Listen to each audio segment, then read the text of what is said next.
আপনারা দরবেশকে চিনেন? সেই দরবেশ আজকে দাড়ি মোষ কেটে কিভাবে মানুষ পুলিশের কাছে ধরা পড়েছে চিন্তা করেছেন? আমরা যখন জেলখানায় আব্বার সাথে সাক্ষাৎ করতে যেতাম তখন আব্বা বলতেন, আমার নামে এত বদনাম, এত কথা, বাংলাদেশের মানুষরা কি আমাকে এইভাবেই ভাবে? আপনারা কি এরকম একটা দিন কল্পনা করতে পেরেছেন? আমি তো কল্পনা করি নাই যে বাইতুল মোকাররমের মসজিদে দাঁড়িয়ে আমি আপনাদের সামনে কথা বলবো।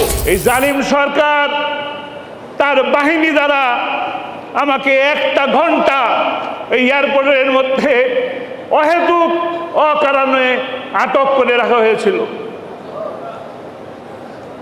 আমি তখন অত্যন্ত ধৈর্য সহকারে চুপচাপ বসে তাদের এই কীর্তিকলাপ দেখেছি। এইখানে পাসপোর্ট নিয়ে যায়, ওইখানে পাসপোর্ট নিয়ে যায়, এই ফটোকপি করে, এই স্ক্যান করে, এই ছবি করে, এই করে করে আমার একটা ঘন্টা নষ্ট করে দিল। আমি শেষমেশ সেই এয়ারপোর্টে লাগেজ ফেলে ওইখান থেকেই গাড়িতে করে পিরোজপুরের দিকে রওনা হয়ে গেছে। দীর্ঘ পথ পাড়ি দিয়েছি, জানাজার উদ্দেশ্যে রওনা হয়েছি। আপনারা ঢাকাবাসীরা যেমন তার জানাজা পান নাই, আমাকেও তেমনিভাবে জানাজায় উপস্থিত হতে দেওয়া হয় নাই। এমনটাই জালিম এরা, ফিরাউন নমরুদের থেকেও নিষ্কৃষ্ট। এরা হত্যাকারী, এরা খুনি। এই বাইতুল মোকাররম থেকে শুরু করে ঢাকা শহরের অনেক রাজপথ অসংখ্য মানুষের রক্তে রঞ্জিত করেছে। আলেম ওলামাদেরকে হত্যা করেছে 5ই মেতে। আপনারা কি ভুলে গেছেন? 28শে অক্টোবর এই বাইতুল মোকাররমে হত্যা করেছে মাসুম বাচ্চাদেরকে। ভুলে গেছেন? আর এই বৈষম্য বিরোধী ছাত্র আন্দোলনে অসংখ্য অসংখ্য ছেলেকে হত্যা করেছে। 28শে ফেব্রুয়ারির রায়কে কেন্দ্র করে, আল্লামা সাঈদীর ওই রায়কে কেন্দ্র করে অসংখ্য নারী, পুরুষ, শিশু, ছাত্র মানুষকে হত্যা করেছে নির্বিচারে গুলি করে। আপনারা কি সেই সব হত্যার বিচার চান? তাহলে আল্লামা সাঈদীকে যারা ভালোবাসেন, যারা বাংলাদেশকে ভালোবাসেন, তাদেরকে অবশ্যই ঐক্যবদ্ধভাবে থাকতে হবে। আপনারা কি এরকম একটা দিন কল্পনা করতে পেরেছেন? আমি তো কল্পনা করি নাই যে বাইতুল মোকাররমের মসজিদে দাঁড়িয়ে আমি আপনাদের সামনে কথা বলবো। এই সুযোগ আসবে, এই সুযোগ এরকমভাবে কথা বলতে পারবো এরকম ধারণা করি নাই। কিন্তু আল্লাহ রহমানুর রহিম আমাদেরকে দয়া করে এই পরিবেশ সৃষ্টি করে দিয়েছেন। আমাদেরকে এই পরিবেশকে ধরে রাখতে হবে। এই পরিবেশ যেন সুন্দর থাকে, দেশ যেন শান্তির সৃষ্টি হয়, সেটা কি আপনারা চান? আমরা যখন জেলখানায় আব্বার সাথে সাক্ষাৎ করতে যেতাম তখন আব্বা বলতেন, আমার নামে এত বদনাম, এত কথা, বাংলাদেশের মানুষরা কি আমাকে এইভাবেই ভাবে? আপনারা কি সেইভাবে ভাবতেন? আপনারা কি আল্লামা সাঈদীকে ভালোবাসেন? যদি ভালোবাসেন তাহলে আপনাদের কাছে আমার করজোড়ে নিবেদন থাকবে এটা, এই বাংলাদেশ, সোনার বাংলাদেশ গড়া সম্ভব যদি আমরা ঐক্যবদ্ধ থাকি। তার যে স্বপ্ন, সারা জীবনের স্বপ্ন, কোরআনের রাজকে প্রতিষ্ঠা করা, সেই কোরআনের রাজকে প্রতিষ্ঠা করা সম্ভব যদি আমরা আজকে শান্তশিষ্টভাবে থাকি। আজকে যদি আমরা তাদের মতন আচরণ করি যারা আজকে বাংলাদেশ থেকে বিতাড়িত হয়েছে আপনাদের কারণে, ছাত্র জনতার কারণে, তাদের মতন আচরণ যদি আমরা করি, তাহলে কি আমাদের জন্য একই পরিণতি অপেক্ষা করতেছে কিনা? আপনারা দরবেশকে চিনেন? সেই দরবেশ আজকে দাড়ি মোষ কেটে কিভাবে মানুষ পুলিশের কাছে ধরা পড়েছে চিন্তা করেছেন? অবৈধভাবে টাকা কামাই করে কোনো লাভ আছে? সম্মান থাকে? ইজ্জত থাকে? থাকে না। কাজেই আমরা এই যে মসজিদের মধ্যে আছি, এই মসজিদের মধ্যেই থাকবো ইনশাআল্লাহ। এই মসজিদ থেকে ইনশাআল্লাহ দ্বীন কায়েম হবে, এই মসজিদ থেকে ইসলাম কায়েম হবে, এই মসজিদ থেকে ইনশাআল্লাহ সারা বাংলাদেশ শাসিত হবে ইনশাআল্লাহ। আল্লাহ তাআলা আমাদেরকে সে তৌফিক দান করুন। যারা এ পর্যন্ত বাংলাদেশের জন্য, এই দেশের মাটির জন্য, শান্তির জন্য, শৃঙ্খলার জন্য জীবন দিয়েছেন, তাদের সকলকে আল্লাহ তাআলা জান্নাত দান করুন, শাহাদাতের মর্যাদা দান করুন। 28শে ফেব্রুয়ারিতে রায়কে কেন্দ্র করে যারা জীবন দান করেছেন এবং বিভিন্নভাবে যাদেরকে ষড়যন্ত্রমূলকভাবে ফাঁসি দান করেছেন তাদেরকেও আল্লাহ তাআলা যেন শাহাদাতের মর্যাদা দান করেন। আমাদের নেতৃবৃন্দ যারা বন্দী আছেন তাদেরকে অবিলম্বে মুক্তির দাবি জানাচ্ছি। দ্রুত তাদেরকে মুক্তি দিয়ে মুক্ত আকাশের নিচে তার পরিবারের কাছে ফিরিয়ে দিন। গুম হওয়া যে ভাইরা আছেন আয়নাঘরের নামে, তাদেরকে ওই আয়নাঘর থেকে মুক্তি দান করুন। আর বাংলাদেশে আমরা শান্তি প্রতিষ্ঠার জন্য সকলে ঐক্যবদ্ধভাবে প্রচেষ্টা চালাবো, একসাথে কাজ করব। ইনশাআল্লাহ বাংলাদেশ সোনার বাংলা অবশ্যই গড়বে আপনাদের মাধ্যমে, ছাত্র জনতার মাধ্যমে, আর আমাদের প্রিয় ভাইদের মাধ্যমে। ওমা তৌফিক ইল্লা বিল্লাহ। আসসালামু আলাইকুম ওয়া রাহমাতুল্লাহ।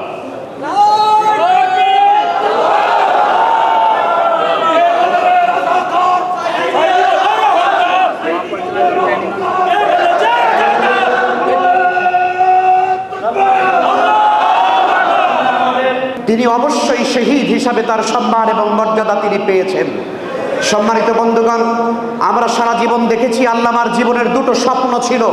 তিনি সারা জীবন তাফসীরের ময়দানে আশা পোষণ করতেন, হে আল্লাহ তুমি আমাকে শাহাদাতের দরজা দান করো।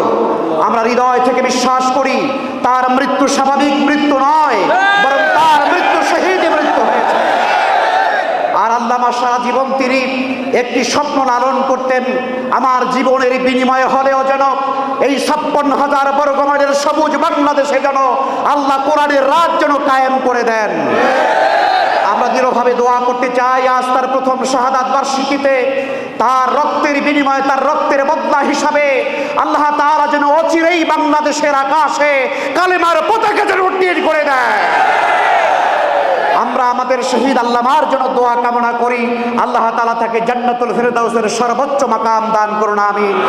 আসসালামু আলাইকুম ওয়া রাহমাতুল্লাহি ওয়া বারাকাতুহু। আসসালামু আলাইকুম ওয়া রাহমাতুল্লাহি ওয়া বারাকাতুহু। ইন্নাল হামদালিল্লাহ ওয়াস সালাতু ওয়াস সালামু আলা রাসূলিল্লাহ। আম্মা বা'দ, ফাকাদ ক্বালা আল্লাহু সুবহানাহু ওয়া তাআলা في القرآن المجيد وفرقانه الحميد. أعوذ بالله من الشيطان الرجيم. بسم الله الرحمن الرحيم. ولا تهنوا ولا تحزنوا وأنتم الأعلون إن كنتم مؤمنين. صدق الله العظيم. বাইতুল মুকাররম মসজিদে আজকে মুসল্লি কমিটি কর্তৃক আয়োজিত আমাদের মাথার তাজ, আন্তর্জাতিক খ্যাতিসম্পন্ন মুফাসসিরে কোরআন আল্লামা দেলোয়ার হোসেন সাঈদী রাহিমাহুল্লাহর প্রথম শাহাদাত বার্ষিকী উপলক্ষে আয়োজিত দোয়ার অনুষ্ঠানের সম্মানিত সভাপতি, উপস্থিত রয়েছেন জাতীয় মসজিদের সুযোগ্য সম্মানিত ফজিলতুশ শেখ আমাদের শ্রদ্ধেয় ইমাম সাহেব, সম্মানিত মুসল্লিবৃন্দ, সম্মানিত তৌহিদি জনতা। খুব দীর্ঘ কথা বলার সুযোগ নেই। কুরআনুল কারীমের একখানা আয়াতে কারীমা তেলাওয়াত করেছি। আল্লাহ পাক রব্বুল আলামিন বলেছেন, ওয়ালা তাহিনু ওয়ালা তাহজানু ওয়া আনতুমুল আ'লাউনা ইন কুনতুম মুমিনিন। তোমরা হতাশ হইও না, তোমরা নিরাশ হইও না। যদি তোমরা প্রকৃতপক্ষে ঈমানদার হও তাহলে তোমরাই বিজয়ী হবে ইনশাআল্লাহ।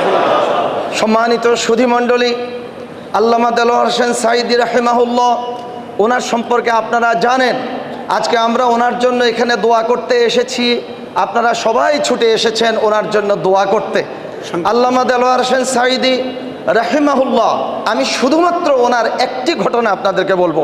আমরা ওনার জন্য দোয়াও করব, ওনার জীবনী থেকে আমরা শিক্ষাও গ্রহণ করব। আজ থেকে কয়েক বছর আগে যখন ইঞ্জিনিয়ার্স ইনস্টিটিউশনে সেখানে বিশাল বড় ওলামাদের একটা প্রোগ্রাম ছিল, সেখানে স্টেজ তত্ত্বাবধানের দায়িত্ব ছিল আমার উপর। আমি হঠাৎ করে দেখতে পেলাম আল্লামা দেলোয়ার হোসেন সাঈদী রাহিমাহুল্লাহ তিনি তার চেয়ার ছেড়ে তিনি নিচের দিকে চলে যাচ্ছেন। ভাবলাম হুজুর আমাদেরকে ইনফরমেশন না দিয়ে কোথায় যাচ্ছেন, যেহেতু স্টেজ দেখার দায়িত্ব আমার, আমি হুজুরের পিছনে পিছনে যাচ্ছি। কত বিচক্ষণ ছিলেন!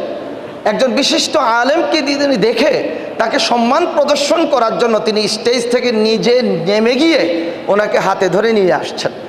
তিনি যেই চেয়ারে বসেছিলেন সেই চেয়ারে ওনাকে বসায়, পাশে আরেকটা চেয়ারে আল্লামা সাঈদী রাহিমাহুল্লাহ বসেছেন। আর যাকে তিনি রিসিভ করেছেন, সম্মান প্রদর্শন করেছেন, তিনি আর কেউ নয়, তিনি আরেকজন বিশিষ্ট আলেম মুফতি ফজলুল হক আমিনী রাহিমাহুল্লাহ।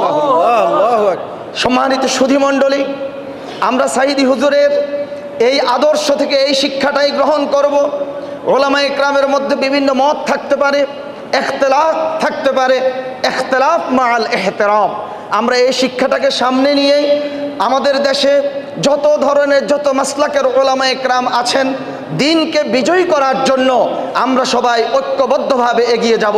সকল ওলামায়ে কেরাম যদি আমরা ঐক্যবদ্ধভাবে এগিয়ে যাই, আল্লাহ পাক রব্বুল আলামিন মানব জাতির হেদায়েতের জন্য যে কোরআনকে নাজিল করেছেন, আমাদের সবুজ শ্যামল সোনার বাংলায় আমরা ইনশাআল্লাহুল আজিজ কোরআনের রাজ কায়েম করতেই পারবো ইনশাআল্লাহ।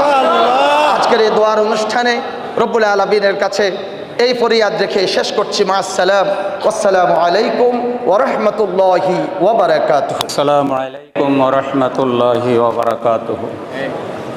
আলহামদুলিল্লাহ ওয়াসসালাতু ওয়াসসালামু আলা রাসূলিল্লাহ বা'দ। মুআজ্জাজ মুসলিয়ানে কেরাম, আমরা দোয়া করার জন্য এসেছি। মনটা নরম করব আর আল্লামা সাঈদী রাহিমাহুল্লাহর জন্য আমরা দোয়া করব। মানুষ মরে যায়, কিছু আমল আছে যে আমলগুলো পৃথিবীতে জীবিত থাকে এবং সদকায়ে জারিয়া হিসেবে মৃত ব্যক্তির রুহের উপর এটা পৌঁছতে থাকে। আল্লামা সাঈদী রাহিমাহুল্লাহ এত অগণিত নেকামল রেখে গেছেন, তিনি ইন্তেকাল করেছেন, কিয়ামত পর্যন্ত এই নেকামলের সওয়াব তার আমল নামায় পৌঁছতে থাকবে। আর জালেমরা যারা তার উপরে জুলুম করেছে, তারা পৃথিবী যতকাল থাকবে ততকাল কোরআন প্রেমিক জনতার অভিশাপ পাবে তারা। হযরত আদম আলাইহিস সালামের বড় ছেলে, যিনি প্রথম তার ভাইকে খুন করেছেন, রাসূল সাল্লাল্লাহু আলাইহি সাল্লাম বলেছেন, পৃথিবীতে কিয়ামত পর্যন্ত যত অবৈধ হত্যাকাণ্ড হবে, একটা পাপ আদম আলাইহিস সালামের বড় ছেলের আমলনামায় যাবে। কেন? যেহেতু পৃথিবীতে প্রথম অন্যায় হত্যাকাণ্ড তার ছেলে চালু করেছে, অর্থাৎ যার দ্বারায় কোনো গুনাহে জারিয়া চালু হয়, অন্যায় চালু হয়, সে মরে গেলেও তার কবরে পাপ পুষতে থাকে।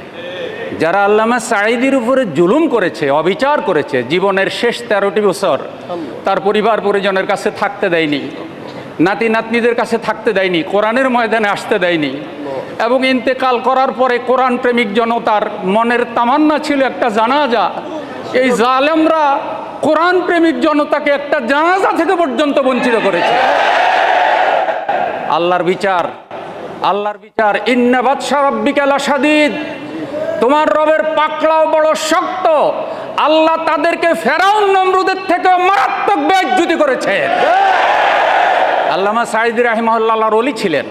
তিনি বাংলাদেশ সম্পর্কে, জালেমদের সম্পর্কে যত ভবিষ্যৎবাণী করেছেন সব হুবহু মিলে গিয়েছে।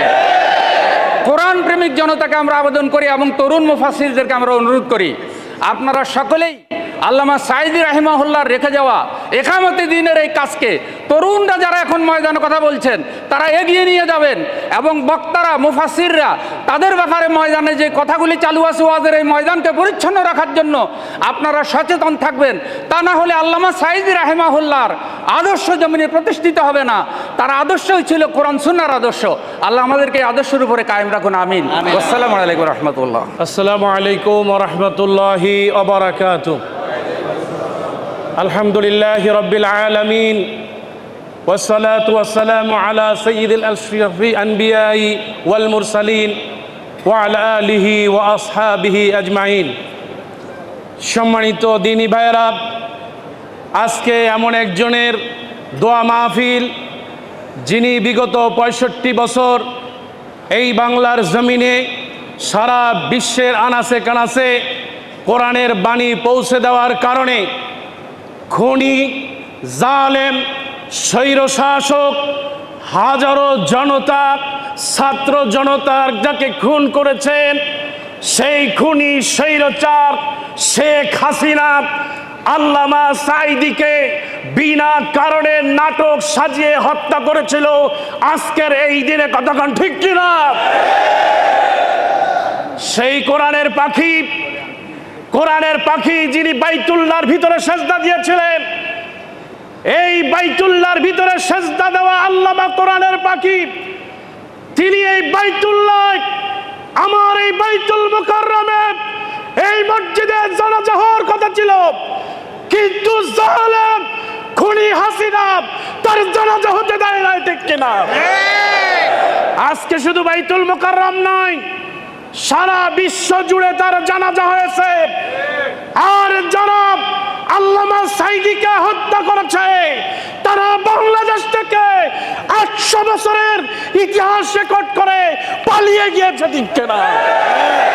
আপনি পালাতে পারেন, আপনি দল ধ্বংস করেছেন, দেশ ধ্বংস করেছেন, অর্থনীতি ধ্বংস করেছেন, পুলিশ বাহিনী হত্যা করেছেন, মুক্তিযোদ্ধাদের হত্যা করেছেন। আপনি পালাবার জায়গা পাবেন না। আজ হোক কাল হোক এই ট্রাইব্যুনাল দিয়ে আপনাকে ফাঁসি নিশ্চিত করা হবে, ঠিক কিনা? আপনারা মনে রাখবেন, যাদেরকে বিনা কারণে ফাঁসি দিয়েছিলেন, আজ হোক কাল হোক এই জমিনে আপনাদের বিচার হবেই হবে, ঠিক কিনা? আল্লাহর কাছে দোয়া করছি, আল্লামা দেলোয়ার হোসেন সাঈদী সাহেবকে আল্লাহ জান্নাতের সুউচ্চ মাকাম দান করুন বলে আমিন। যত শহীদ হয়েছে ছাত্র জনতা, আমি ছিলাম যাত্রাবাড়িতে, আমি দেখেছি চোখের সামনে কেমনে করে পাখির মতো গুলি করে, যারা পাখির মতো গুলি করেছে ওই হায়নাদের আজ হোক কাল হোক যেখানে পাওয়া যাবে সেখানেই তাদেরকে এই জমিন থেকে শেষ করতে হবে, ঠিক কিনা? আওয়ামী লীগ শব্দটা উচ্চারণ বাংলাদেশে হবে না। আপনারা দেখেছেন কিভাবে তারা শেখ মুজিবের আপনার মূর্তি চূর্ণ বিচূর্ণ করেছে, ঠিক তেমনি করে এই জমিন থেকে আওয়ামী লীগের নাম মুছে ফেলা হবে, ঠিক কিনা? আল্লাহ তৌফিক দান করুক, এই দেশের মানুষকে দ্বীনের পথে, ইসলামের পথে অবিচল থাকার তৌফিক দান করুন, আমিন। আসসালামু আলাইকুম ওয়া রাহমাতুল্লাহি ওয়া বারাকাতুহু।